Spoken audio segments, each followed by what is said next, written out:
Pathology class wasn't scheduled before, लेकिन किसी वजह से हमें ये एक लेक्चर आज का मिल गया है, तो let's avail it. Okay, so today we are going to start immunology. Immunology जैसे कि आप लोगों को पता है, it deals with the study of the immune cells of the body and the mechanisms by which the body protects itself from different harmful substances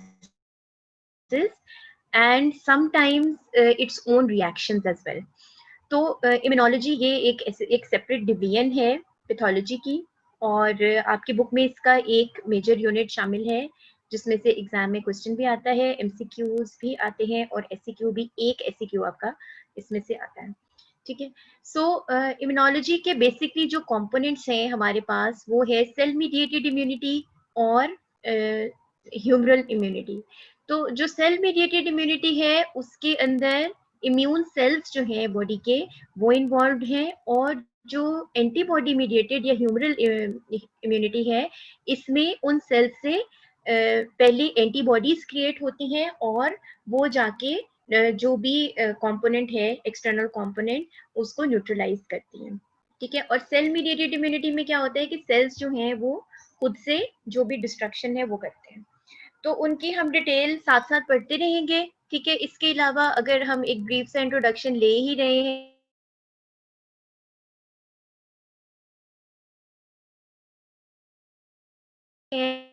तो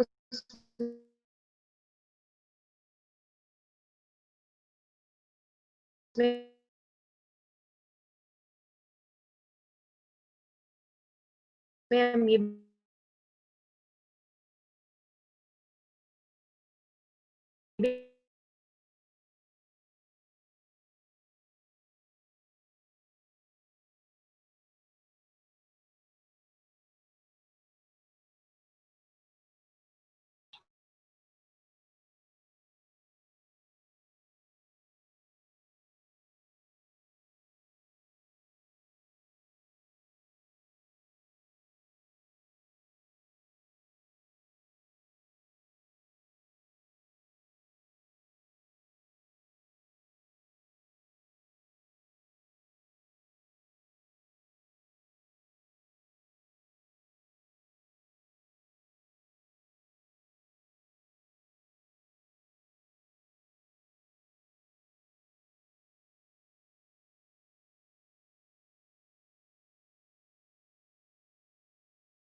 things, जो concept आपने पहले पढ़े होंगे, स्पेशली जो ए लेवल्स वाले, कुछ कुछ इसका कंसेप्ट लिया होगा. मुझे पहले ये बता दें, आवाज सही आ रही है जी? D18 बच्चों, आवाज आ रही है आपको सही? ओके. सो ओके, आ रही? यस जी मैम. ओके, ठीक है. तो हम ब्रीफली ये डिस्कस कर रहे थे कि जो इम्यूनोलॉजी कि इसकी कुछ विंग्स हैं ऐसे, या फोर विंग्स हम कह सकते हैं, जिसमें एक है innate immunity,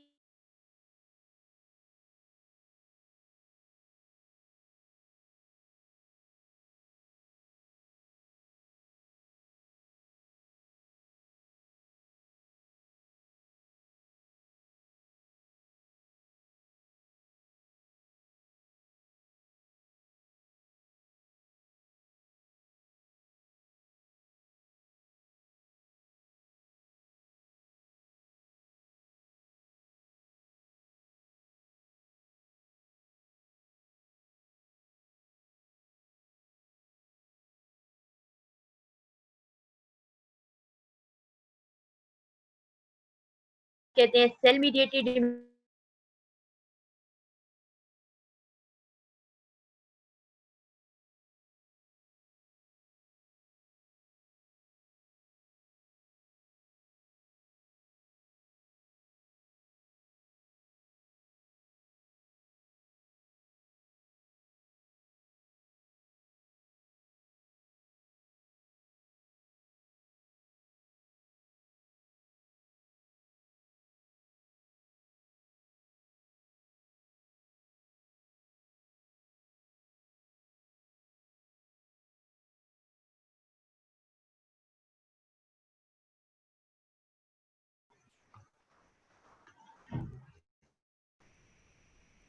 So due to some internet disruption, it was discontinued.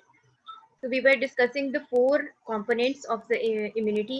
कहाँ तक आप लोगों ने सुन लिया था? फिर मैं उसे आगे से आपको बताए हैं innate immunity है, ठीक है, acquired immunity है, फिर cell mediated immunity है और humoral immunity है, ठीक है। चारों components एटलीस्ट आपको नेम करने तो आने चाहिए आज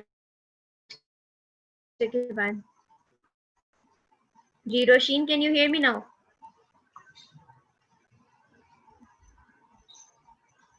हाँ जी, anyone who can respond? Okay, so again अब डिस्ट्रप्शन की वजह से आपने कितना सुना है कितना नहीं सुना, आई हैव नो आइडिया।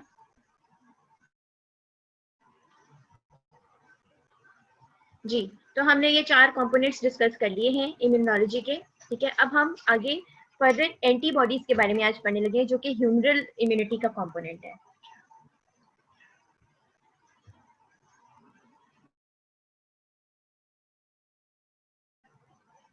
अच्छा, तो ठीक है, सो एंटीबॉडीज बेसिकली क्या चीज है? They are basically the blood protein, ठीक है, इनको इम्यूनोग्लोबुलिन्स भी कहते हैं और मोस्ट कॉमनली हम यही टर्म यूज करते हैं, the medical terminologies immunoglobulins rather than antibodies, ठीक है, लेकिन दोनों ठीक है। Produced in response to and counteracting specific antigen. जब भी कोई एंटीजन बॉडी में एंटर होता है तो उसके रिस्पॉन्स में बॉडी जो चीज जनरेट करती है उसको एंटीबॉडीज कहते हैं, ठीक है। और इन एंटीबॉडीज का क्या फंक्शन होता है? बेसिकली वी वांट टू और the nature wants to neutralize the effect of an antigen, ठीक है, स्पेसिफिक एंटीजन। तो एंटीबॉडी जो है वो स्पेसिफिक एंटीजन को डील कर रही है, ये एक आपने इसकी स्पेसिफिक प्रॉपर्टी है, ये याद रखनी है।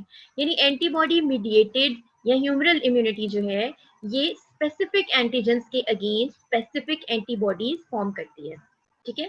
And they react specifically with the antigen that stimulated their production. यानी कि इसमें एंटीबॉडीज जो हैं वो उसी एंटीजन के अगेंस्ट स्पेसिफिकली प्रोड्यूस होती हैं, स्पेसिफिकली उसको न्यूट्रलाइज करने के लिए इफेक्ट करती हैं। और एंटीजन खुद क्या चीज है?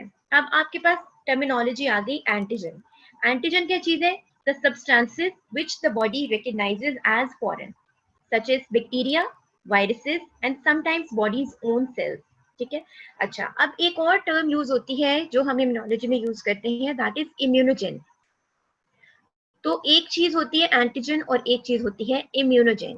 इम्यूनोजेन वो चीज है जो स्पेसिफिक इम्यून रिस्पॉन्स जनरेट करता है, ठीक है।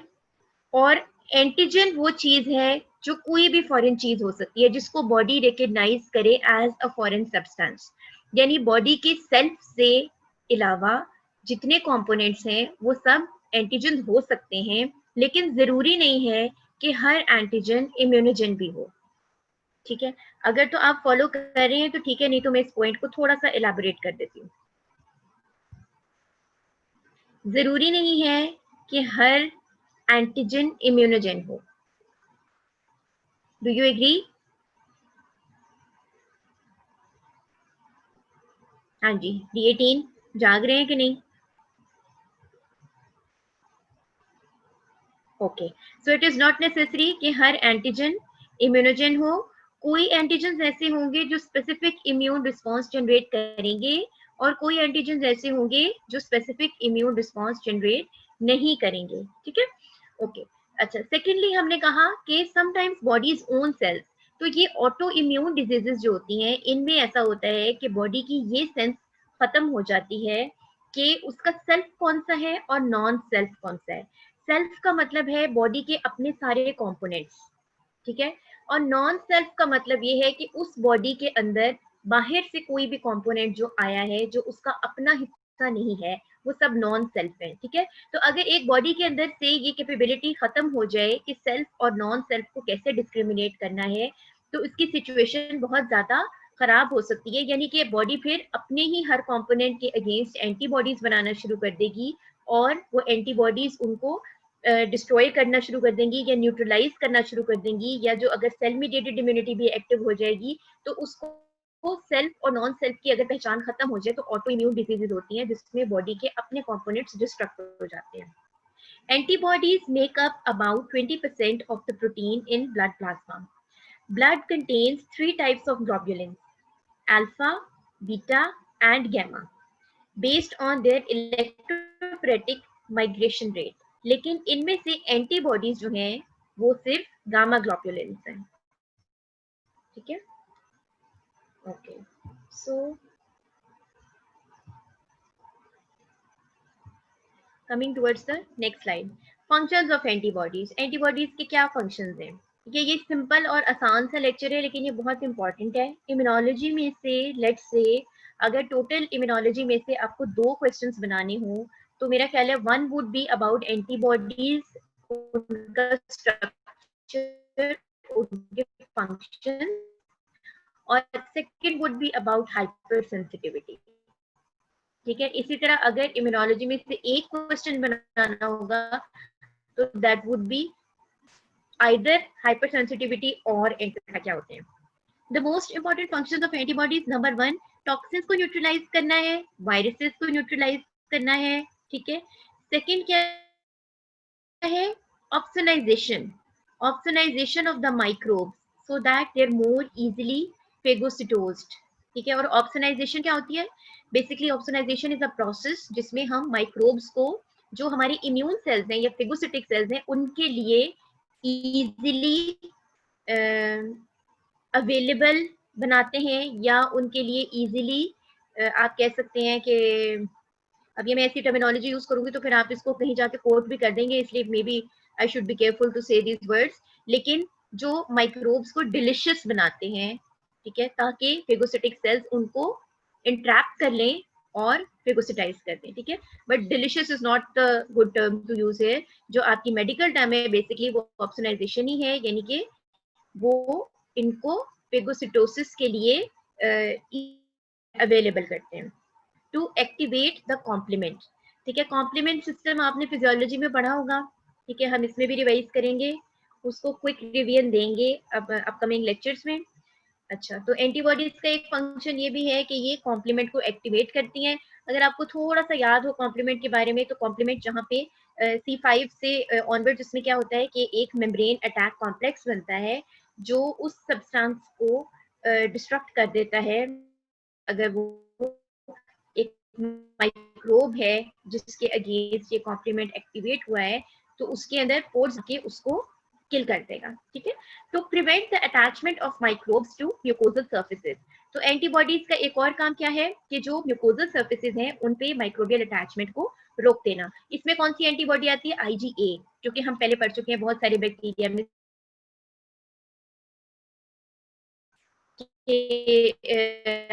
IgA प्रोटीएज होता है जो म्यूकोजल सरफेस पे IgA ने गालिबन इसमें पढ़ा था. हाँ जी, ग्राम नेगेटिव रॉड्स में. ठीक है ना. अब कौन कौन से बैक्टीरिया में पढ़ा था आपने भी टेस्ट किया, आपको याद भी होगा कि ये किस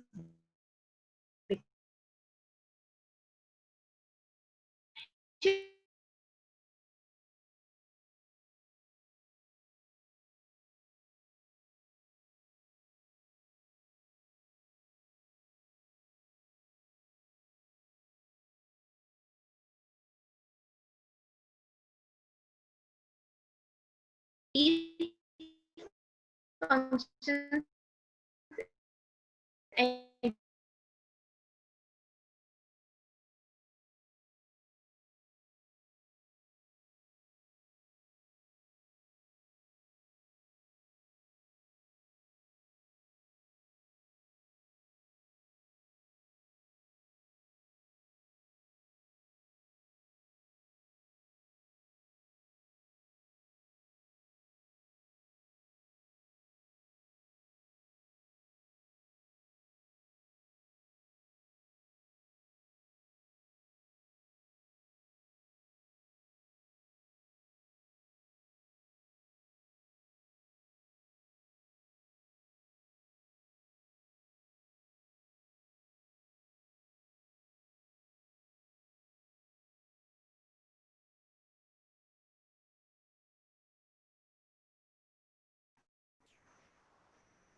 फंक्शंस है, नंबर 1 इज न्यूट्रलाइजेशन, ठीक है, इसमें आप देख सकते हैं, ठीक है, लाइक के viruses to the environment.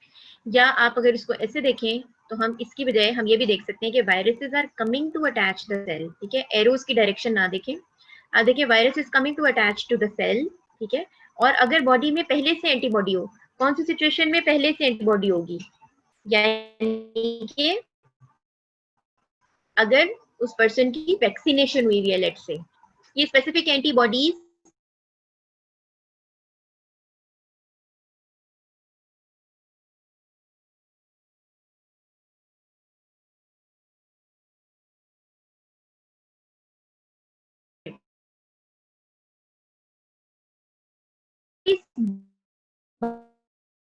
Viruses,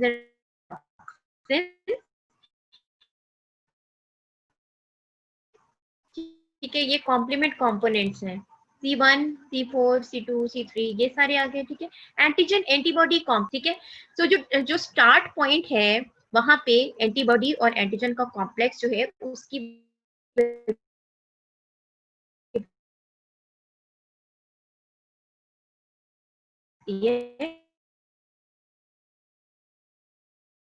सब मिलके बनाती है मेम्ब्रेन कॉम्प्लेक्स, ठीक है, क्लासिकल पाथवे में, ठीक है। तो वो जो मेम्ब्रेन अटैक कॉम्प्लेक्स होता है वो जाके इन बैक्टीरिया को डिसेबल करता है, इनकी मेम्ब्रेन्स में पोर्स बना देता है, ठीक है, और ये बैक्टीरिया डिस्ट्रक्ट हो जाते हैं।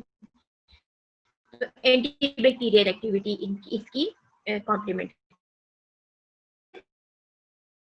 ऑक्सोनाइजेशन, ठीक है, ये bacterial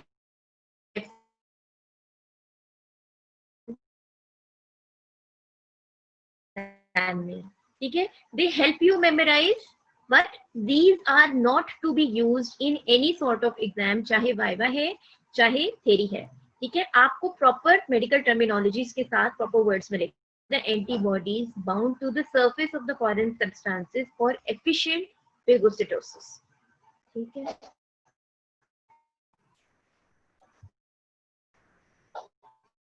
So next is catalytic activity. Antibody can act as an enzyme to that has microbicidal activity.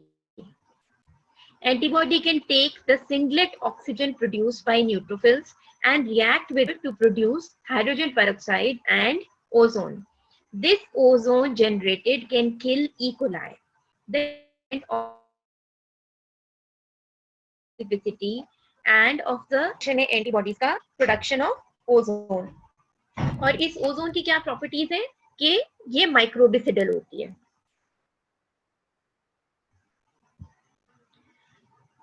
Further properties of antibodies and the 4 key features of the immune system. तो सबसे पहली क्या चीज है, antibody is specific, number 1 specificity of the antibodies, they precisely recognize toxins and pathogens, ठीक है, अगर precisely recognise नहीं करेंगी तो फिर उनको डिसेबल कैसे करेंगी, उनको डिस्ट्रॉय कैसे करेंगी, so they are specific, antibodies are specific in their action. Second is diversity, antibodies against a variety of antigens preexist in the body, ठीक है, ये भी याद रखिएगा कि वैरायटी ऑफ एंटीजेंस एक ह्यूमन बीइंग जब से पैदा होता है तब से लेके till the very end of his life, मेरा ख्याल है कि हम ये कह सकते हैं कि मिलियंस ऑफ एंटीजेंस से वो एक्सपोज होता है, ठीक है। तो उनमें से बेशतर ऐसे होते हैं जिनके अगेंस्ट जो एंटीबॉडीज हैं वो बॉडी के अंदर जनरेट भी होती हैं, बॉडी इसको मेमोराइज भी कर लेती है कि लेट्स से कि वैक्सीनेशंस भी बहुत सारी होती हैं, ठीक है, आपने रोजमर्रा एनवायरनमेंट में बहुत सारी ऐसी चीजें होती हैं जिनको आप इनहेल भी कर रहे होते हैं, उनसे होते हैं, ऐसे एंटीजेंस होते हैं, तो बॉडी के अंदर लार्ज नंबर ऑफ एंटीजेंस के अगेंस्ट बॉडी मेमोरी अपनी कायम रख सकती है। Immunological memory, okay, so this is a separate point as well. Divergence है और मेमोरी में क्या है कि एक दफा अगर किसी को मीजल्स हो गया है तो दोबारा उसको मीजल्स नहीं होगा, ठीक है, ऑल्दो अगर हम टेक्निकली बात करें तो मीजल्स के भी अब ऐसे स्ट्रेन आ चुके हैं, लेकिन this is for an example. अमूमन ऐसा ही होता है कि मीजल्स जिसको एक दफा हो जाए, बॉडी उस स्ट्रेन के अगेंस्ट बॉडी में बन जाती है। ठीक है, सो तो फिर हम कुछ और बात कर सकते हैं। लेकिन एक स्ट्रेन ने जब एक पर्सन को इन्फेक्ट कर दिया, उसके अगेंस्ट सारी जिंदगी के लिए बॉडी के मेमोरी सेल्स ने याद रखना है कि ये वाला स्ट्रेन मीजल्स का था जिसने इस पर्सन को इन्फेक्ट किया था, या जो हम इम्यूनाइजेशन करते हैं उसमें भी इसमें भी आप कह सकते हैं कि मेमोरी डेवलप की जाती है। Then immune tolerance, self cells and tissues are not normally attacked. जो आपका इम्यून सिस्टम है, इसके फंक्शंस में से एक बड़ा फंक्शन ये भी है कि इसने सेल्फ और नॉन सेल्फ के सेल्स की पहचान रखनी होती है। ठीक है, बॉडी के अपने टिश्यूज को अटैक नहीं करना। In any normal healthy individual the body cells, the self body is never attacked. लेकिन अगर कभी ऐसा हो जाए कि सेल्फ और नॉन सेल्फ की पहचान बॉडी को खत्म हो जाए, तो specificity, each antibody recognizes one specific antigen. हर एंटीजन के अगेंस्ट स्पेसिफिक एंटीबॉडी बनती है। For example, an antibody that recognizes the mumps virus can not recognize the measles virus. यानी मम्प्स के अगेंस्ट जो बनी है वो मीजल्स को रिकग्नाइज नहीं करेगी, और कन्वर्सली जो मीजल्स के अगेंस्ट बनी है वो मम्प्स को नहीं करेगी रिकग्नाइज। तो इसको हम कहते हैं antibody for that specific antigen. Each B cell antibody producing cell produces one kind of antibody. ठीक है, अब ये कंपोनेंट्स इसके आपने याद रखने हैं। इसमें से ये एक क्वेश्चन आ भी जाता है कि what are the different properties of an antibody. ठीक है, ओके, ये आप देख सकते हैं एंटीबॉडी बनी है मीजल्स के अगेंस्ट डिफरेंस बनी है। ठीक है, ऑल्दो बी सेल से ही जनरेट होती है, लेकिन एक बी सेल स्पेसिफिक टाइप की एंटीबॉडी जनरेट करेगा। Second is diversity and memory. ये दोनों आपस में रिलेटेड है, डाइवर्सिटी और मेमोरी आपस में रिलेटेड है। Millions of different B cells are circulating in the body so that every antigen is recognized. In other words हम ये भी कह सकते हैं कि body is prepared for invasion of pathogens by possessing B cells that produce unique antibody molecules, और इसको हम कहते हैं antibody diversity. Large number of antigens को रिकग्नाइज करना और उनके अगेंस्ट स्पेसिफिक एंटीबॉडीज बनाना। ठीक है, अभी सिर्फ यहाँ तक चल रहा है। डाइवर्सिटी में क्या है? लार्ज नंबर ऑफ एंटीजेंस को रिकग्नाइज करना और उनके अगेंस्ट एंटीबॉडीज बनाना। During an infection, the cells producing pathogen specific antibodies they multiply and increase proportionally। ठीक है, अब जो रूटीन के बॉडी सेल्स हैं वो तो ठीक है, वो तो वहां पे मौजूद होते ही हैं, लेकिन जब कोई इन्फेक्शन होता है तो इनका नंबर बहुत ज्यादा हो जाता है। ठीक है, सेल्स जो स्पेसिफिक एंटीबॉडीज जिन्होंने प्रोड्यूस करनी है वो वाले बी सेल्स मल्टीप्लाई करेंगे, बहुत ज्यादा हो जाएंगे, और फिर उसके बाद वो लार्ज नंबर ऑफ एंटीबॉडीज बनाएंगे। इसीलिए फिर हम उनको डिटेक्ट भी कर सकते हैं after a few days. As a result, the body is protected from repeated infection. This feature is called immunological memory। ठीक है, उस एंटीजन को रिकग्नाइज कर लेना, ठीक है, और उसके अगेंस्ट स्पेसिफिक एंटीबॉडी बनाना, और ये याद रखना कि इससे पहले बॉडी का इंटरेक्शन हो चुका है। लेट्स से कि अगर हम इम्यूनाइजेशन की बात करते हैं, तो इम्यूनाइजेशन में क्या करते हैं, हम इम्यूनोजन लेते हैं, यानी कि वो एंटीजन जो स्पेसिफिक इम्यून रिस्पॉन्स जनरेट कर सकता है, और उस इम्यूनोजन को इतना आप कह सकते हैं कि उसकी है और उसकी इम्यूनोजेनिक प्रॉपर्टीज को एनहांस कर दिया जाता है। इस तरीके से उसको प्रोसेस किया जाता है कि उसकी जो इम्यूनोजेनिसिटी है वो कम ना हो, लेकिन उसकी पैथोजेनिसिटी या उसकी विरुलेंस या डिजीज कॉजिंग एबिलिटी कम से कम रह जाए।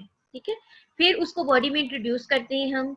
ठीक है, और बॉडी उसके अगेंस्ट जो है वो एंटीबॉडीज बना के उसको मेमोराइज कर लेती है कि ये वाला एंटीजन जो था इसके अगेंस्ट मेरे पास एंटीबॉडीज हैं। ठीक है, सो जब उस पर्सन को फिर वो डिजीज अटैक करती है तो बॉडी उन्हीं मेमोरी सेल्स की मदद से दोबारा उसको रिकग्नाइज करके स्पेसिफिक एंटीबॉडीज बहुत कम टाइम में जल्दी बना लेती है।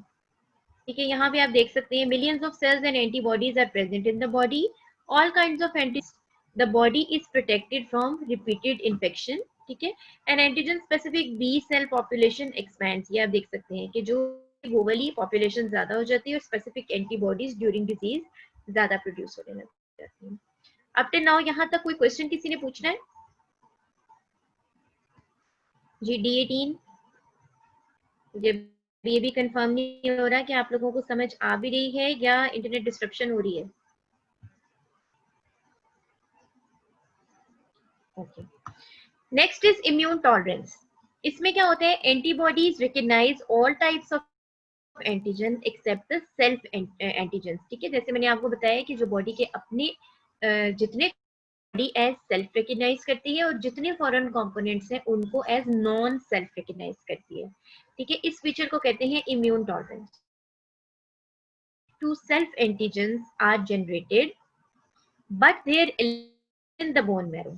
ठीक है, तो इनिशियली क्या होता है कि जब इनकी स्टेजेस जो डेवलपमेंटल स्टेजेस हैं बी सेल्स की, उसमें शुरू में ये हर एक सेल को ही as as non self recognize करना है और हर एक के अगेंस्ट एंटीबॉडीज बनानी है। लेकिन इनके डेवलपमेंटल स्टेजेस के दौरान एक स्टेज ऐसी आती है फिर जिसमें सेल्फ एंटीजन्स को रिकग्नाइज करने के लिए उनके अगेंस्ट रिएक्ट करने का पोटेंशियल खत्म हो जाता है। ठीक है, यानी कि अब उस स्टेज पे आके वो इनिशियली वो हर एक के अगेंस्ट एंटीबॉडीज बनाने लगते हैं, लेकिन उनकी डेवलपमेंटल स्टेज ऐसी है जिसमें ये कैपेबिलिटी उनसे ले कि वो सेल्फ एंटीजन्स के अगेंस्ट भी रिएक्ट करें। Even if some autoreactive B cells evade the elimination process and reach the periphery, those B cells that produce antibodies to self-antigens are inactivated by other mechanisms, including regulation by drugs. ठीक है, तो इसमें body के ये हमने जब हम ये बी सेल्स की डेवलपमेंट पढ़ेंगे तो उसमें हम दोबारा से इसको करेंगे डिटेल में डिस्कस कि कैसे बी सेल्स ये एबिलिटी गेन करते हैं और ये कैसे लूज कर देते हैं कि हमें सेल्फ एंटीजेंस के अगेंस्ट रिएक्ट नहीं करना। ठीक है, when these mechanisms are disrupted, autoimmune diseases develop characterized by immune cell mediated self tissue attack. ठीक है, ये हम हाइपर सेंसिटिविटी रिएक्शंस में पढ़ेंगे और आपको बताएंगे कि इसमें क्या होता है कि बॉडी अपने सेल्फ के टिश्यूज को अटैक करना शुरू कर देती है। Possible causes of autoimmune diseases include viral infection, high fever, pregnancy, and the recently proposed abnormalities in intestinal microbiome। ठीक है, सो ये कुछ रीजंस हैं ऑटोइम्यून डिजीजेस के, जो कॉजेज हैं इसमें क्या क्या चीज हो सकती है, viral infection, high fever, pregnancy, और इसके अलावा रिसेंटली जो रिसर्च से हमें पता चला है वो ये है कि जो एबनॉर्मेलिटीज हैं इंटरबायोम की, माइक्रोबायोटा जो इनके नॉर्मल फ्लोरा, उसकी वजह से भी ऐसा हो सकता है। सो इम्यूनोस्ट्रक्चर क्या होता है, this is a very favourite question in exam कि what is the typical structure of immunoglobulin, और वो आपको ड्रॉ करना भी आ सकता है। ऑनलाइन टेस्ट में तो ड्रॉ करना नहीं आएगा, लेकिन जब आपके और आपका जो रूटीन के टेस्ट होंगे उसमें आपको ये क्वेश्चन डेफिनेटली आ सकता है कि स्ट्रक्चर ड्रॉ करें इम्यूनोग्लोबुलिन का typical structure. Cell surface, it stimulates the B cell to divide into a group of identical cells called a clone. The mature B cells, called the plasma cells, they secrete millions of immunoglobulins into the bloodstream and lymphatic system. Immunoglobulins are glycoproteins made up of light chain and heavy chain. ठीक है, polypeptide chains हैं, इसमें light chains भी होती हैं, heavy chains भी होती हैं। The terms light and heavy refer to molecular weight. Light chains have a molecular weight of about 25,000, whereas the heavy chains, they have a molecular weight of about 50,000 to 70,000. The simplest antibody molecule is a Y-shaped molecule and consists of 4 polypeptide chains, 2 H chains and 2 L chains. ठीक है, ये एक simple C diagram है आसान। ठीक है, इसमें आप देख सकते हैं कि इसके ये रीजन हैं, ये वाई शेप है इसकी। ठीक है, ये पिंक वाली लाइट चेन्स हैं और ये ब्लू वाली हैवी चेन्स हैं। ठीक है, जो वाई के ये दोनों विंग्स हैं, ये इस तरफ ये एंटीजन बाइंडिंग साइट है। ठीक है, यहाँ भी एक एंटीजन बाइंडिंग साइट है और यहाँ यहाँ किससे बाइंड करता है, ये जाके यहाँ से कॉम्प्लीमेंट से बाइंड करेगा। ये FC कंपोनेंट है ये इसका। Are linked by disulfide bonds. ठीक है, अब ये जो चारों चेन्स हैं ये आपस में डाइसल्फाइड बॉन्ड से लिंक हुई भी होती हैं, ये लिंक्स हैं इनके। An individual antibody molecule always consists of identical H chains and L chains. ये वाली H chains है ब्लू वाली, और ये जो पर्पल वाली है ये L chains है, यानी कि H stands for heavy chains, yes, and L stands for light chain, ठीक है, एल चेन, एच चेन, और इनमें से हर एक जो है उसका जो अपर या आउटर कंपोनेंट है वो आप कह सकते हैं कि ये वेरिएबल है, और बाकी ये तीन कंपोनेंट्स इसके जो हैं हैवी चेन के, ये कांस्टेंट है। कांस्टेंट को सी से डोनेट किया हुआ है, डिनोट किया हुआ है, सॉरी, और जो वेरिएबल है उसको बी से। ये दोनों के एंड वाले जो हैं ये वेरिएबल हैं। जो लाइट चेन है इसमें आप देख सकते हैं कि एक यूनिट इसका वेरिएबल है और एक कांस्टेंट है, ठीक है, इस स्ट्रक्चर के मुताबिक एक वेरिएबल एक कांस्टेंट, और जो हैवी चेन है इसमें एक वेरिएबल और तीन कांस्टेंट, ठीक है, और आपस में लिंक है डाइसल्फाइड बॉन्ड से। L and H chains are subdivided into variable and constant regions. The regions are composed of three-dimensionally folded repeating segments called the domains. ठीक है, so ये एक एक डोमेन है, इसकी टू डोमेन्स हैं, एक वेरिएबल और एक कांस्टेंट। लाइट चेन की बात हो रही है, और हैवी चेन में एक वेरिएबल डोमेन है और तीन कांस्टेंट डोमेन हैं। An L chain consists of one variable and one constant domain. Most H chains consist of one variable and three constant domains. IgG or IgA have three CH domains, whereas IgM and IgE have four. ठीक है, जो constant domains हैं वो IgM और IgE में four होती हैं, ये वाली जो है, ठीक है, इसमें यहाँ पे थ्री बनी हुई है ना, तो this may be a structure of IgG or IgA. Variable regions L plus H, variable region ये वाले, these are for antigen binding. ये वेरिएबल रीजन है, ये कांस्टेंट रीजन है। अभी कांस्टेंट का भी आपको बताते हैं। तो ये वेरिएबल जो है यहाँ पे एंटीजन हमेशा बाइंड करता है आपके। For example, okay, constant H chain of the H chain, biological functions, complement activation and binding to the cell surface receptors। तो दो चीजों के साथ बाइंडिंग हो सकती है कांस्टेंट के कंपोनेंट में, ठीक है। कांस्टेंट रीजन हैवी चेन, ये कहाँ जाके बाइंड करता है, सेल के साथ बाइंड करेगी एंटीबॉडी तो भी यहीं से बाइंड होगी, और अगर कॉम्प्लीमेंट को एक्टिवेट करेगी तो वो भी यहाँ से करेगी। कहाँ से, ये कंपोनेंट है, ये अटैचमेंट यहाँ पे होगी, या तो सेल के साथ होगी और या फिर यहाँ पे कॉम्प्लीमेंट एक्टिवेट, ठीक है। यहाँ पे देख लिया, सबने देख लिया होगा यकीनन डायग्राम को। तो ये कंपोनेंट्स आपने सारे इस पे लेबल भी करने होते हैं। The complement binding site is the CH2 domain. The constant region of the light chain has no known biological function. इसका हमें नहीं पता फंक्शन है, ठीक है, ये वाला जो कांस्टेंट रीजन है, लाइट चेन की बात हो रही है। और हैवी चेन का जो है वो हमें पता है कि कहाँ पे जाके बाइंड करता है, ये जो सेकंड वाला कंपोनेंट है, और कॉम्प्लीमेंट के साथ बाइंड करता है।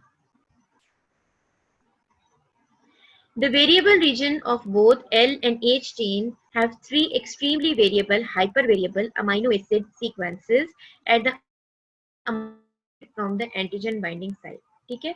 so यहाँ पे ये जो वेरिएबल कंपोनेंट में है, इसमें यहाँ पे hyper variable amino acid sequences होते हैं जिनकी मदद से एंटीजन को बाइंड किया जाता है। Only 5 to 10 amino acid in each hyper variable region form the antigen binding. बनाने के लिए 5 से 10 hyper variable amino acid regions काफी होते हैं। The remarkable specificity of the antibodies is due to these hyper variable regions. तो इसमें ये याद रखिएगा, this can be an MCQ, कि remarkable specificity of antibodies is due to hyper variable regions, ठीक है। और ये कहाँ पे हैं, ये एल और एच चेन के वेरिएबल रीजन्स में। Okay, antigen antibody binding involves electrostatic and van der Waals forces and hydrogen and hydrophobic bonds rather than the covalent bonds. Next, we go towards the 5 classes of antibodies. This is also a very favorite question in every exam, कि जिसमें अमूमन आपसे कहा जाता है कि antibodies की 5 classes कौन कौन सी हैं, उनके नाम लिखें और उनके फंक्शंस लिखें। सो IgG से स्टार्ट करते हैं। IgG is the predominant antibody in secondary response and constitutes an important defense against bacteria and viruses, ठीक है। So IgG कब बनती है, बेसिकली ये उस वक्त बनती है जब किसी भी डिजीज का कन्वेलेंस आता है, ठीक है. It is not the antibody of primary response. Antibody of primary response is IgM. यानी इनिशियली एक्यूट फेज में किसी भी डिजीज के जो एंटीबॉडी बनती है वो IgM है, और जो लेट फेज में बनती है वो IgG को हम कुछ स्टडीज में इस तरह भी इस्तेमाल कर सकते हैं कि हमें ये पता चल सकता है कि इस पर्सन को ये इन्फेक्शन हुआ था. जैसे कि आजकल ये कोरोना वायरस का जो इशू चल रहा है, इसमें जो प्लाज्मा डोनेशन, तो उसमें हम IgG के जरिए से ही आइडेंटिफाई करते हैं कि quite some time back this person developed corona virus infection, and now since he has developed IgG, that means कि डिजीज इसकी रिकवर हो चुकी है, क्योंकि ये कन्वेलेसेंट फेज में बननी शुरू होती है, लेट फेज ऑफ की तरफ जा रहा होता है इंसान. IgG is the only antibody to cross the placenta. ये इसमें से बहुत सारे MCQs बनते हैं और ये बड़े फेवरेट क्वेश्चंस होते हैं कि प्लेसेंटा क्रॉस करने वाली कौन सी है. Only its FC portion binds to receptors on the surface of placental cells. It is therefore the most abundant immunoglobulin in the newborns. तो इसमें से देखें अभी तक कितने MCQs बन सकते हैं. फर्स्ट लाइन से स्टार्ट हो रही है. सेकेंडरी रिस्पॉन्स की एंटीबॉडी कौन सी है? IgG. ठीक है. प्लेसेंटा को क्रॉस कौन सी एंटीबॉडी करती है? IgG. Most abundant in newborns, IgG. It is one of the two immunoglobulins that can activate complement. ठीक है. So which one of the following can activate complement?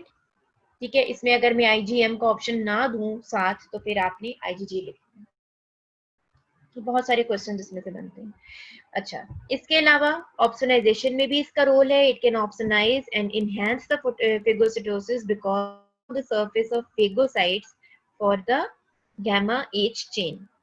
IgM does not opsonize directly because there are no receptors on the phagocyte surface for mu H chain. ठीक है. तो IgM opsonization में directly involved नहीं होती है, IgG involved होती है. However, IgM activates complement and the resulting C3b can opsonize because their binding sites for C3b on the surface of the phagocytes. तो ये तो एक छोटा सा comparison आपको बता दिया है कि IgM indirectly opsonization में involved होती है और IgG directly involved होती है. ठीक है. फर्दर सब क्लासेस हैं इसकी IgG1, IgG2, IgG3 and IgG4. IgG1 और 3 ज्यादा इफेक्टिव है ऑप्सोनाइजेशन के प्रोसेस में as compare to IgG2 and 4. Structure क्या है? Each IgG molecule consist of 2 L chains, that means 2 light chains, and 2 H chains, that is heavy chains, linked by disulfide bonds. Molecular formula इसका क्या है? H2L2. Because it has two identical antigen binding sites, it is said to be divalent. तो इसको divalent कहा जाता है क्योंकि इसकी दो साइड्स हैं एंटीजन बाइंडिंग की. देयर आर 4 सब क्लासेस, वो मैंने आपको बता दी. इसमें से 1 और ज्यादा इन्वॉल्व हो रही है, 1 और 3. ठीक है. And it makes up of IgG1 जो है 65% IgG टोटल कंपोनेंट बनाता है. IgG2 is directed against polysaccharide antigens and is defence against the encapsulated bacteria. ठीक है. ये आप देख सकते हैं, ये IgG1, 2, 3, 4, लेकिन ये आपको पिक्चर्स बनाने के लिए नहीं आएंगी, कहीं पे भी इन सब की नहीं आएंगी. ठीक है. इसमें से जो डायग्राम आती है अमूमन या तो जनरलाइज डायग्राम आती है या फिर IgG ड्रॉ करने के लिए आ सकती है. स्ट्रक्चर ऑफ IgG ड्रॉ करने के लिए आ सकता है, लेकिन IgG के जो फर्दर कंपोनेंट्स है ना 1, 2, 3, 4, ये ड्रॉ करने नहीं आ सकते. ये वैसे आप देख सकते हैं अपनी याद रखने के लिए. Has various sugars attached to the heavy chains, especially in the CH2 domain. Medical importance of these sugars is that determine whether IgG will have pro-inflammatory or anti-inflammatory effect. ठीक है. तो ये इसका जो है ना, ये इसके जो इफेक्ट्स हैं ये वो बताए हुए हैं. मेन हमने इसकी डिस्कशन कर ली है. Then since we short of time, अब हम IgA पे स्विच कर जाते हैं. It is the main immunoglobulin in secretion such as colostrum, saliva, tears, respiratory, intestinal and GI tract secretions. तो ये एक सिंपल सी बात इसमें याद रखने वाली है कि बॉडी सिक्रेशंस जितनी भी हैं उनके अंदर IgA प्रेजेंट होती है. ठीक है. It prevents the attachment of microorganisms, for example bacteria and viruses, to the mucous membranes. Each molecule consists of 2 H2L2 units plus 1 molecule each of J or joining chain and secretory component. The two heavy chains in IgA are alpha heavy chains. ठीक है. इसका भी हम structure देख लेते हैं. ठीक है. ये देखें, ये 2 हैं, 2 यूनिट्स हैं, या ये भी कह सकते हैं आप डायमर है, ठीक है, और इसको जो चीज आपस में कनेक्ट करिए that is a J chain, ठीक है, इसको एक जे चेन आपस में कनेक्ट करिए, आईजीए स्ट्रक्चर में it is a diamond. The secretory component is a polypeptide synthesized by the epithelial cells। कहाँ पे बनते हैं? epithelial cells में। provides for IgA passage to the mucosal surfaces। it also protects IgA from being degraded in serum। some IgA exists as monomeric H2L2। Next is IgM। IgM is the main immunoglobulin which is produced in primary response, यानी कि किसी भी disease का जो early response है या first exposure to an antigen, it will generate which type of antibody? IgM। ठीक है, इनिशियल फेज ऑफ डिजीज में हमेशा IgM प्रोड्यूस होती है जो कि न्यूट्रलाइज करने के लिए होती है इम्यूनोजेन को। It is present as a monomer, ठीक है, on the surface of virtually where it functions as an antigen binding receptor। In serum, it is a pentamer composed of 5 H2L2 units plus one molecule of joining chain। IgM की जो heavy chain है वो mu chain कहते हैं उसको, because the pentamer has 10 antigen binding sites, it is more efficient immunoglobulin in agglutination, complement fixation and other antibody reactions। It is also important in defense against bacteria and viruses। जो पढ़ते हुए ये ख्याल आता है कि आईजीएम ही क्यों function कर रही है जो एक्यूट फेज ऑफ कोई भी डिजीज है उसमें आईजीएम ही क्यों, why not IgG, why not IgA, why not IgD और ई और एनीथिंग, क्यों? क्योंकि ये पेंटामर है, ठीक है, ये याद रखिएगा। इसके 5 यूनिट्स हैं, इसकी 10 बाइंडिंग साइट्स बन जाती हैं। 5 वाई शेप्ड एंटीबॉडीज को आप उनके एफसी पोर्शन पे कनेक्ट कर दें आपस में तो उसकी 10 बाइंडिंग साइट्स हो जाएंगी ना, maximum number of binding sites हैं, ठीक है। It has the highest avidity for the immunoglobulins and its interaction with antigen can involve all 10 of the binding sites, ठीक है, ये आप देख सकते हैं। This is the structure of IgM in serum, ठीक है, ये सेंटर में आपस में कनेक्टेड है जे चेन से, और ये आप देख सकते हैं एक एंटीजन बाइंडिंग साइट नंबर 1 2 3 4 5 6 7 8 9 और ये 10, ठीक है, तो इसके पास 10 बाइंडिंग साइट्स हैं while it's in serum. Okay, ठीक है, ये हमारे पास एक स्लाइड है जिसमें हम थोड़ा सा फंक्शन देख सकते हैं कि इसमें किस किस तरह से यूज होते हैं आईजीए एंटीबॉडीज, किस में यूज होती हैं, आईजीएम कौन सी होती हैं, आईजीए और आईजीएम का कंपैरिजन थोड़ा सा बताया। We will skip this and we'll go to IgD। Okay, IgD क्या है? This is immunoglobulin, no known antibody function, but it may function as an antigen receptor। It is present on the surface of many B lymphocytes and it is present in small amounts in the serum। ठीक है, IgD के बारे में ज़्यादा details known नहीं है। Then is IgE। IgE is also very important, ठीक है, तो IgE में आप ये याद रखिएगा कि एलर्जी के सिम्टम्स में IgE प्रोड्यूस होती है, ठीक है, जो हम कहते हैं कि किसी को एलर्जी हो गई है या हाइपर सेंसिटिविटी हो गई है किसी भी एंटीजन से, उसमें जो टाइप 1 हाइपर सेंसिटिविटी है उसमें IgE प्रोड्यूस होती है। जो पैरासाइट्स पैरासिटिक इन्फेक्शन उसमें भी IgE के इन्फेक्शन हैं, ठीक है, वर्म इन्फेस्टेशंस में। IgE is medically important for two reasons। Number one, it mediates immediate anaphylactic hypersensitivity। ये याद रखिएगा, टाइप 1 hypersensitivity में IgE प्रोड्यूस होती है। It participates in host defense against certain parasites। जो भी वर्म्स के इन्फेक्शन होते हैं उनमें IgE प्रोड्यूस होती है। FC region of the IgE binds to the surface of mast cells and bound IgE serves as a receptor for antigen or allergen। When the antigen binding sites of adjacent IgE are cross-linked by allergens, several mediators are released by the cells and immediate type of anaphylactic sensitivity reaction occurs। So in the upcoming lectures we are going to discuss the hypersensitivity in detail। उसमें हम इसको detail में पढ़ेंगे कि IgE कैसे काम करती है और कैसे प्रोड्यूस होती है in the type 1 hypersensitivity reactions. For today's lecture इसमें से आपके लिए यही चीजें याद रखना काफी है कि इसकी इंपॉर्टेंस मेडिकली क्या है, ठीक है। इमीडिएट टाइप ऑफ हाइपरसेंसिटिविटी में यानी कि टाइप 1 हाइपरसेंसिटिविटी में होती है, वर्म्स के इन्फेक्शंस में होती है, और जो टाइप 1 है उसमें एलर्जी भी आ जाती है, उसमें एलर्जी के भी रिएक्शंस आ जाते हैं, एलर्जिक रिएक्शन भी कहते हैं उसको, ठीक है। सो एलर्जी में और वर्म इन्फेस्टेशन में दोनों में IgE प्रोड्यूस होती है। Although IgE is normal serum, persons with allergic reactivity have greater increased amount and IgE may appear in external secretions. IgE does not fix complement, it does not cross the placenta. ठीक है। सो ये है IgE का structure, light chain और heavy chains बताई हुई है जैसे, ठीक है। और ये बेसिकली हाइपर सेंसिटिविटी में उसका कैसे रोल होता है, थोड़ा सा ये दिखाया हुआ है कि ये किस तरह से प्रोड्यूस होती हैं और क्या करती हैं, ठीक है। तो ये हम हाइपर सेंसिटिविटी के साथ ही डिस्कस करेंगे, ठीक है।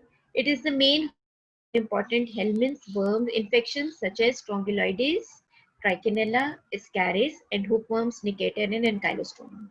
The serum IgE level is usually increased in these infections because the worms are too large to be ingested by phagocytes. They are killed by eosinophils that release worm-destroying enzymes. IgE specific for worm proteins bind to receptors on eosinophils, triggering the antibody-dependent cellular cytotoxicity ADCC response. ठीक है। सो इसमें हमने एक छोटा सा overview ले लिया है एंटीबॉडीज का। अब कहीं पे स्पेसिफिक अगर डिस्कस करना होगा तो हम उस टॉपिक के साथ इनको डिस्कस कर लेंगे, अदरवाइज एंटीबॉडीज जो है वो हमने आज की क्लास में कवर कर ली है, ठीक है। इसमें से अगर किसी ने कुछ पूछना है तो वो पूछ सकता है। मेरी आपको सजेशन ये है कि आप लोग ये 5 क्लासेस ऑफ एंटीबॉडीज और इनका जो मेन स्ट्रक्चर है इसको जरूर प्रिपेयर कीजिएगा, क्योंकि ये एक बहुत इंपॉर्टेंट क्वेश्चन है इम्यूनोलॉजी में से। जो चंद एक क्वेश्चन बहुत इंपॉर्टेंट है उसमें एंटीबॉडी का जनरल स्ट्रक्चर और इनमें से किसी भी एंटीबॉडी के ऊपर आपको MCQs भी आ सकते हैं, ठीक है, स्पेसिफिकली जो आपका ग्रैंड टेस्ट है उसमें। So this is all for today's lecture, ठीक है। अगर किसी तो वो पूछ सकते हैं about anything related to antibodies.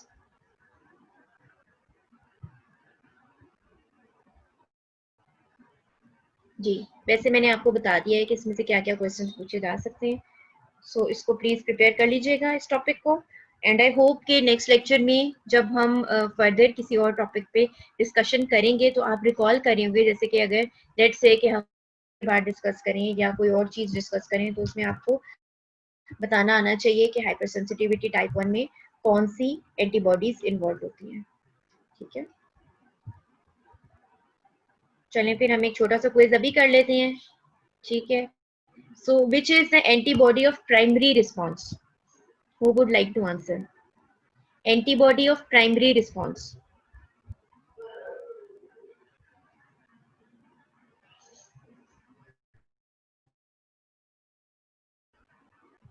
IgM, very good, ठीक है। Which is the antibody of secondary response?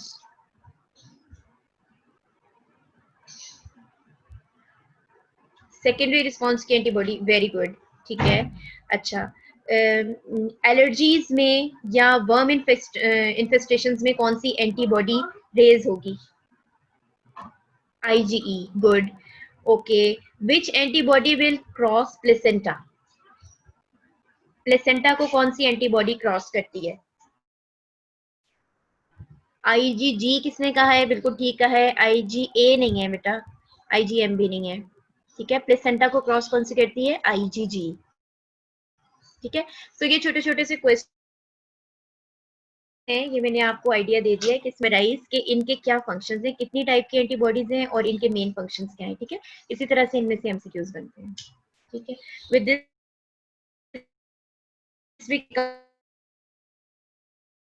कोई नहीं पूछा, चलिए फिर नेक्स्ट लेक्चर में मैं आपसे पूछूंगी एंटीबॉडीज के बारे में, कुछ क्वेश्चंस मैं पूछूंगी, बुक में से इसको एक रीडिंग दे लीजिएगा। अगर पूरा चैप्टर पढ़ने का टाइम नहीं है इस वक्त तो जो दिया हुआ है चैप्टर नंबर 62 है आपकी बुक में, ठीक है, लिविंसन में चैप्टर 62 में एक छोटे से टेबल में 5 एंटीबॉडीज की फंक्शंस बताए हुए हैं, वो सबने पढ़ के आने हैं। नेक्स्ट लेक्चर में हम वो डिस्कस करेंगे, फिर मैं आपसे उसमें से पूछूंगी क्वेश्चंस, ठीक है। Thank you very much, take care and अल्लाह हाफिज़।